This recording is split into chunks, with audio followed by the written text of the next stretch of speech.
Hey guys, I want to talk to you about two things that hold men back from getting free from pornography.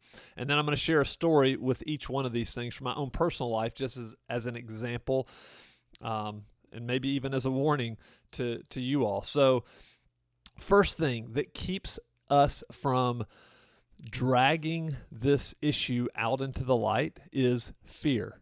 It's just fear. Like, we are so afraid of the consequences. We're afraid of what other people are going to think about us. And so that fear causes us to hide in darkness. So I think about it like we would rather hide in the night than be exposed to the light.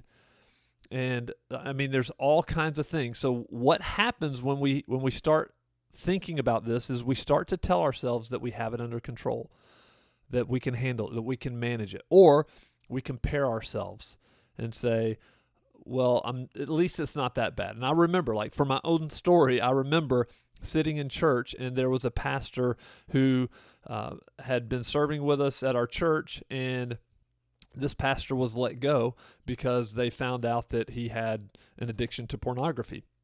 And I just remember, as this was announced, I remember sitting in the audience, sitting in the pews or whatever, and thinking, man, he must have really had a problem.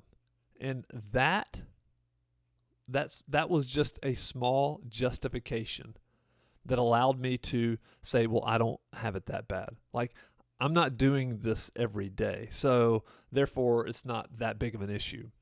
So fear is number one. Number two, lies. Lies. And there's stories that we tell ourselves in our head. I mean, there's all kinds of stories that you're probably telling yourself of why you can't admit your issue, admit your problem. And so I had stories like, what are other people going to think? What is my wife going to say? Like, my wife would never understand this. So many stories. The story that I had was, well, I could lose my ministry position. I could lose my job. Think about if you're serving at church. I mean, there's so many pastors, there's so many ministry leaders who are struggling with pornography. And so the way these stories impacted me, I just remember I had an opportunity and I didn't take it. So I was traveling in India. It was 2008. I was traveling with my pastor.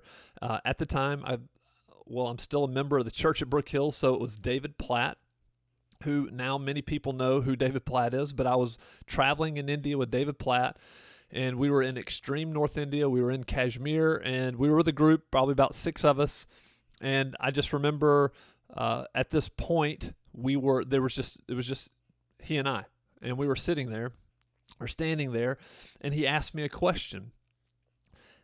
And the backstory is like a month earlier, I received a nomination to be an elder at the church at Brook Hills. And I sat there and I thought about that, and I thought about that. And the one thing that kept coming to my mind was, I know that they are going to ask about pornography use. They're going to ask about this issue in my life, and I don't want to deal with it. Like, I don't want to talk about it because I haven't been pure in that regard. And so I checked the box that I did not want to go through the process to become an elder at the Church of Brook Hills, and I sent it back in. I didn't think anything really about it after that until I'm in India with David. He just asked me a simple question. He said, "Hey, Spencer, I'd just like to know, since it was just the two of us, I'd like to know, why did you turn that in? Why didn't you want to go through the process of becoming an elder at Brook Hills?" And that was my opportunity to say, well, David, honestly, this is the struggle. This is what I'm going through. But fear and lies, or fear and my stories. So I had just started a nonprofit called Never Thirst, and we were just starting to take off. We were just starting to raise money. We were providing access to clean water in developing countries like India, which is why I was traveling in India so much.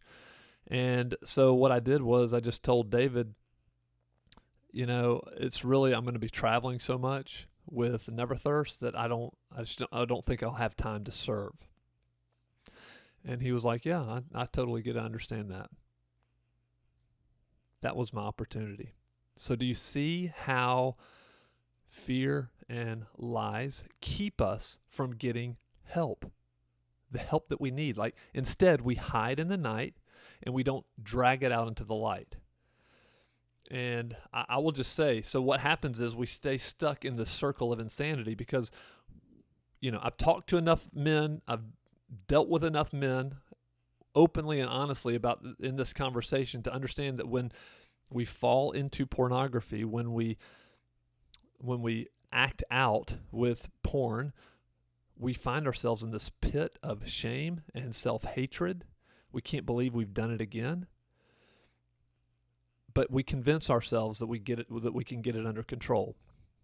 And so we go back to normal life, and then before you know it, we get triggered again and we fall right back down into the pit. So, my encouragement to you is to drag it out into the light. Like, don't be fearful.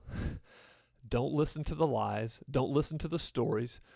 You will find resistance. As you start thinking about this, there's going to be a lot of resistance, and mainly from within.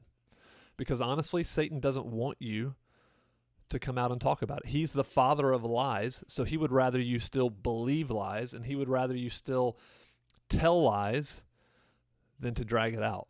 Because he knows once it's out, once it's openly discussed, once you have other people that are walking with you through this, then a lot of the power of the sin leaves us. So that's my encouragement. Don't hide. Don't be fearful. Don't believe your own stories, but just seek to find someone that you can openly and honestly discuss this with. That would be my encouragement to you. So I hope this helps.